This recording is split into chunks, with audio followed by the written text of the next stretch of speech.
Esto es Eni con Más, con Eni Pichardo. Hola, ¿qué tal? Muy buenas tardes y gracias por estar acá conmigo. En este Día de Reyes, deseo que la ilusión y la magia nos recuerden el valor de la esperanza, la familia y los sueños compartidos, y que la luz de este día nos acompañe más allá de los regalos. Feliz Día de los Reyes a todos ustedes, mi gente. Hoy les traigo lo más reciente en el caso de Derek Rosa, el joven de 15 años acusado de asesinar a su madre en Hialeah, Florida, a finales de octubre de 2023. Su juicio está pautado para comenzar el 20 de enero con la selección del jurado. El lunes y este martes se llevaron a cabo audiencias en las que la defensa solicitó excluir del juicio piezas clave, entre ellas el interrogatorio realizado por el detective Joseph Elosegui, donde, según la policía, el joven habría confesado el crimen, describiendo cómo ocurrió, por dónde apuñaló a su madre y con qué cuchillo lo hizo. El juez tomó una decisión. Pero antes de revelarles la decisión, necesito su ayuda para hacer crecer esta comunidad. Mi meta es llegar a los 100,000 suscriptores y con su apoyo podemos lograrlo juntos. Por favor, denme un me gusta, comparta este video, suscríbase a este canal y no olvide activar la campanita para recibir todas las actualizaciones y seguir recibiendo informes como el de hoy. El juez Richard Hirsch de Miami-Dade decidió hoy que la supuesta confesión que Derek Rosa les hizo a los investigadores durante su interrogatorio la noche del crimen podrá usarse ante un jurado durante el juicio programado para comenzar el 20 de enero. Derek tenía apenas 13 años cuando ocurrió el crimen. Hoy, con 15 años, su defensa sostiene que no comprendía plenamente su derecho a guardar silencio ni las consecuencias legales de hablar con la policía. Durante la audiencia, Derek se cubrió los oídos mientras se reproducían fragmentos de su llamada 911 y del interrogatorio. Gran parte de la audiencia del lunes se centró en el detective Joseph Elosegui, quien lideró el interrogatorio a Derek la noche del incidente. Elosegui relató que Derek describió de manera fría y detallada el brutal asesinato de su madre, Irina García. También señaló que fue el mismo Derek quien rechazó la presencia de un abogado y quien dijo que entendía plenamente todo lo que se le decía. Ante el pedido de la defensa de excluir el interrogatorio, la fiscalía asegura que esta supuesta confesión es clave para una condena. Afirma que el video muestra a un menor coherente, alerta y capaz de entender las preguntas. Según los investigadores, Derek apuñaló a su madre 46 veces mientras ella dormía y luego envió fotos del cuerpo a un amigo. Los fiscales también alegan un posible motivo: una supuesta fascinación con la violencia, películas de terror y las escenas sangrientas. Hablan de búsquedas en internet sobre cómo matar, videos perturbadores y mensajes enviados poco después del crimen. Resaltan que Derek dijo que había pensado quitarse la vida, pero no llegó a hacerlo ni puso en peligro la vida de su hermanita, de solo semanas de nacida. La defensa, por su parte, insiste en que Derek carecía de madurez y comprensión. Agregan que en ocasiones parecía confundido por la terminología legal utilizada por los investigadores, lo cual hace que sus declaraciones no sean confiables. Las abogadas de Derek también buscan excluir fotos gráficas, cuestionan otras pruebas y piden retrasar el juicio previsto para el 20 de enero. El juez Hirsch ha rechazado varias veces apartarse del caso. El destino de Derek está en manos del jurado para saber si un interrogatorio a un menor de 13 años puede garantizar un juicio justo. Consulté al abogado José Pérez.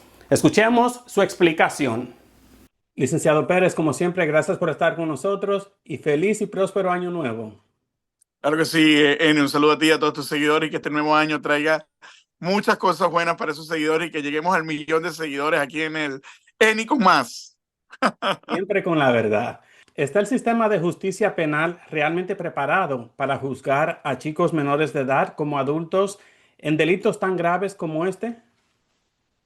Yo creo que sí, ¿no? El sistema está diseñado para juzgar a cualquier persona que cometa un crimen, ¿no?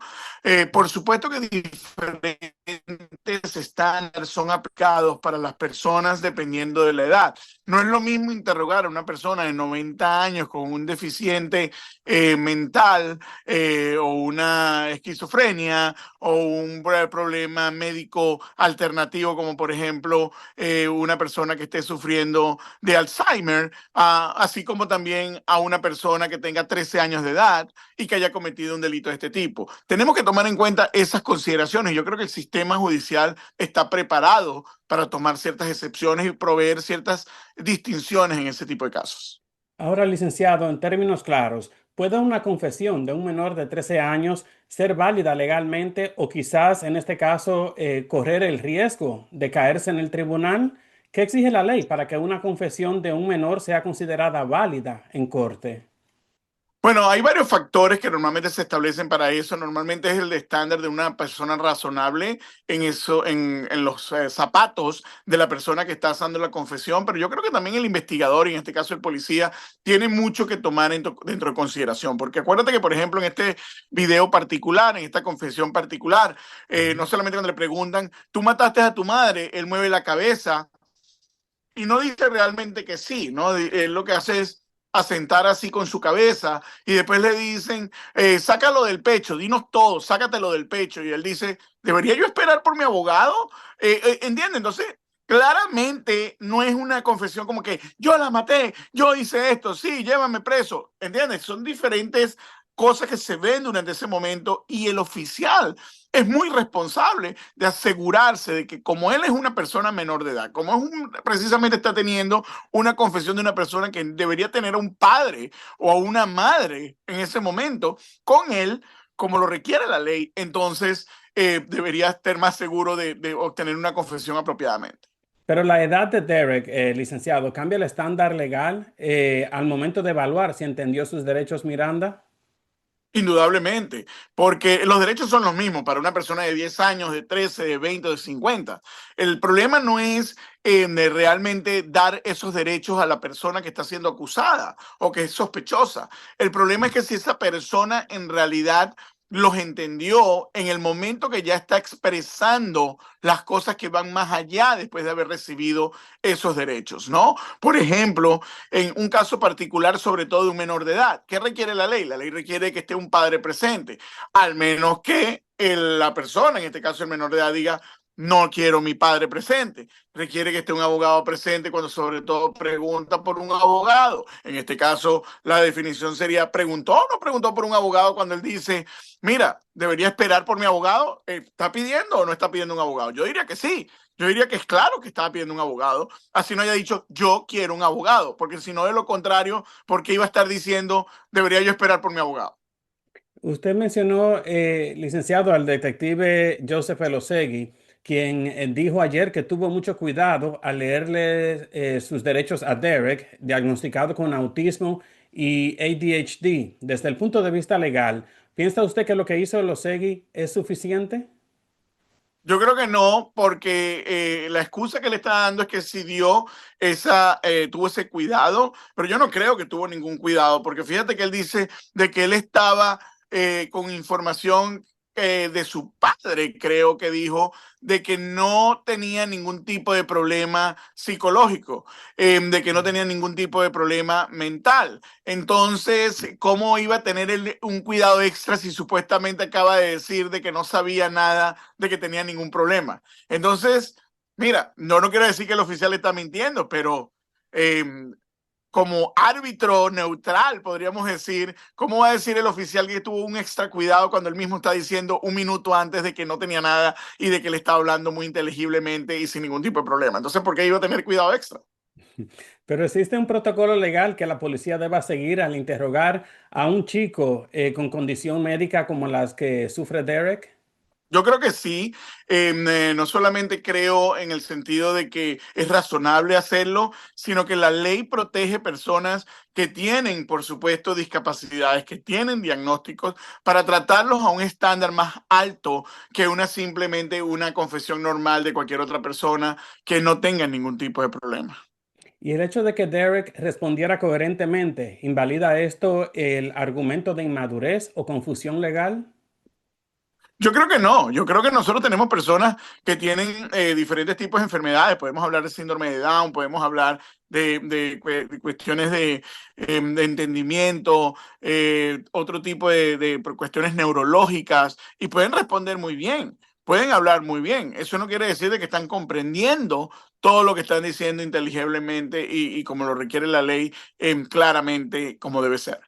Ahora, licenciado, ¿puede un interrogatorio ser técnicamente correcto, pero constitucionalmente problemático, tratándose de un menor? Sí, claro, claro que sí. Y hay casos que lo han probado de ambas maneras, en los cuales las cortes han encontrado de que este tipo de declaraciones deberían ser excluidas porque son constitucionalmente violatorias de los derechos de este menor.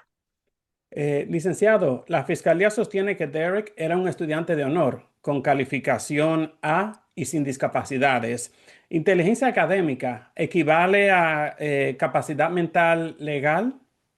Yo creo que una y la otra no se pueden equiparar. Sin embargo, le va a costar a la defensa mucho probar de que indudablemente su discapacidad mental tomó un rol en este tipo de declaración, como la quieren excluir, porque indudablemente una persona que tenga un récord de académico alto y de su éxito, es muy difícil después decir de que no entendió o no comprendía la situación en la que estaba metido. Pero, por supuesto, una cosa, van a traer expertos en los cuales cada uno va a tener que decir cuál es la posición y qué tanto tenía él en su capacidad mental para poder ejercer ambas cosas, ¿no?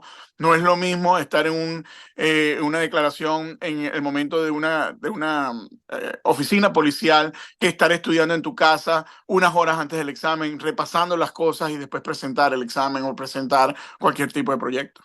Entonces, licenciado, ¿cómo diferencian los tribunales la comprensión intelectual y la inmadurez emocional en menores acusados de delitos tan graves? Mira, normalmente hay estándares, como te digo, que ya están escritos en las diferentes cortes, en los diferentes estatutos de ley, en los códigos penales, y el juez va a tener que instruir claramente al jurado, en este caso, de cuál es la diferencia en una persona normal, en una persona sin ningún tipo de problemas, y cuál sería la diferencia cuando le agregas un layer o le agregas una cuestión adicional a esa capacidad mental que sea de discapacidad o sea de una cuestión de que limite el entendimiento. Y normalmente hay instrucciones para el jurado específicas que la corte va a tener en cuenta para poder darle al jurado, porque acuérdate que al final del día es el jurado el que va a tener que determinar si fue razonable o no lo que hizo el oficial.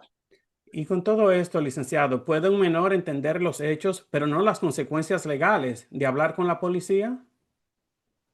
Sí, indudablemente que sí. Hay gente que entiende, por ejemplo, cosas específicas que están pasando enfrente de ellos, pero no necesariamente entender a futuro cómo con una consecuencia de lo que esté diciendo en ese momento le puede afectar más adelante. Hay personas que simplemente son honestas en el momento que tienen que hacerlo y no necesariamente exploran o determinan y por supuesto tienen la capacidad mental de poder determinar cómo esas informaciones que están proveyendo en ese momento van a impactar más adelante su situación personal. Y un punto importante, licenciado, ¿qué significa legalmente que un menor renuncie de manera consciente e inteligente a su derecho de guardar silencio? Bueno, parte de eso es el problema de que si en realidad él tenía la capacidad mental o no para hacerlo, ¿eh? Ni porque indudablemente si él no tenía la capacidad mental de renunciar a ese derecho, así haya dicho específicamente que sí renunciaba, porque acuérdate que parte del problema de esto es que él pudo haber dicho de que sí, yo renuncio a mi derecho de mantenerme callado, yo quiero decirlo, y el oficial le dice, sácatelo del pecho, dímelo todo. Eso no quiere decir de que en realidad él entendía que estaba renunciando a ese derecho y de las limitaciones que él iba a tener. Ayer me llamó mucho la atención ver la audiencia, licenciado, y especialmente ver a Derek cubrirse los oídos en sala cuando se reproducía la llamada que hizo al 911 y el interrogatorio. ¿Puede esto interpretarse como señal de trauma o falta de comprensión? Indudablemente, no quizás falta de comprensión, pero sí de un trauma que puede haber también impactado ese tipo de decisiones que él pudo haber estado tomando en ese momento. Porque si bien es cierto de que le afectó hoy, 2 años después, cuando la edad de 15 años, imagínate tú cuando él estaba declarando en ese momento, en esa estación de policía, teniendo 13 años, acabando de ocurrir lo que acababa de ocurrir, sin saber, por supuesto, en ese momento cuál era en realidad esas consecuencias de sus acciones, si es que en realidad al final del día va a ser encontrado de alguna otra manera que él es culpable. Ahora, abogado Pérez, la defensa busca excluir piezas clave del juicio. ¿Qué criterios utilizan los jueces para decidir si fotos gráficas y hasta el interrogatorio deben ser omitidos del proceso judicial?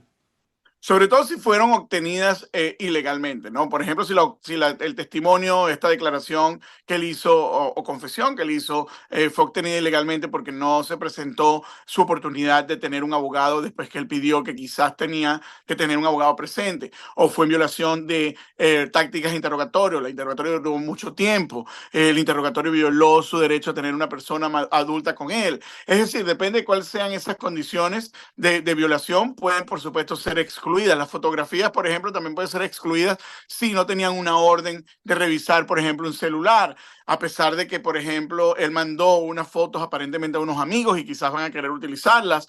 Indudablemente, si se la pidieron a ese amigo sin no haber tenido una orden tampoco. O sea, es decir, hay diferentes elementos que puede utilizar siempre la defensa para poder decir, no, no son admisibles. Y usted me mencionó el jurado, abogado, pero existe el riesgo de que ese tipo de evidencia influya emocionalmente al jurado más allá de su valor probatorio.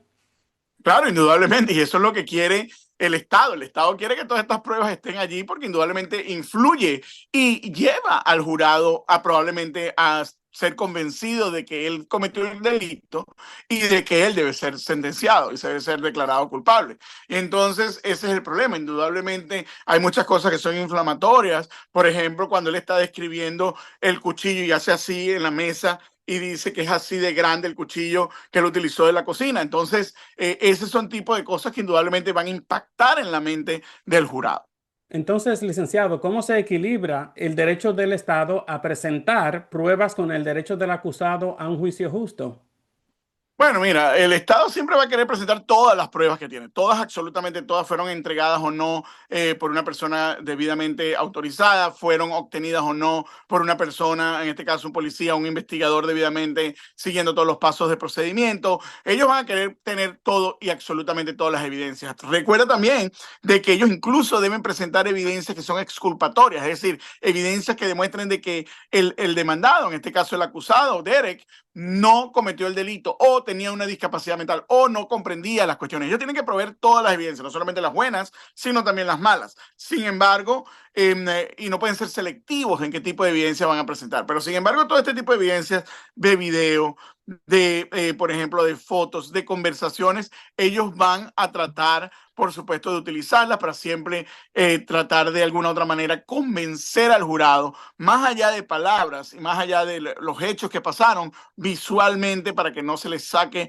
esa imagen de este muchacho que aparentemente apuñaló por un número de veces a su madre y después llamó y confesó y después mandó fotos de sus hechos a sus amigos.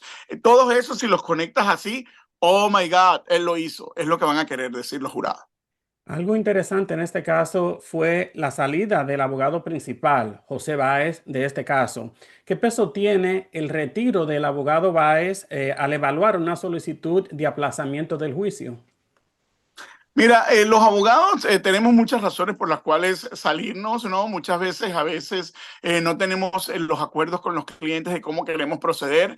José Báez es un abogado indudablemente capacitado, ha estado en unos juicios públicos, indudablemente bien sonados, pero básicamente a lo mejor no es el dueño de toda la verdad, ¿no? De cómo proceder en un tipo de casos mediáticos de un niño, en este caso, ¿no? Entonces, quizás no hubo los acuerdos necesarios, quizás la evidencia indudablemente que estaba siendo presentada y las mociones que estaban siendo presentadas no estaban de alguna u otra manera saliendo de su parte, a lo mejor cuestiones de asignación de abogado, de la corte. Mira, puede haber un sinnúmero de razones por las cuales el abogado se retira, pero eso no quiere decir de que es más culpable o menos culpable Derek.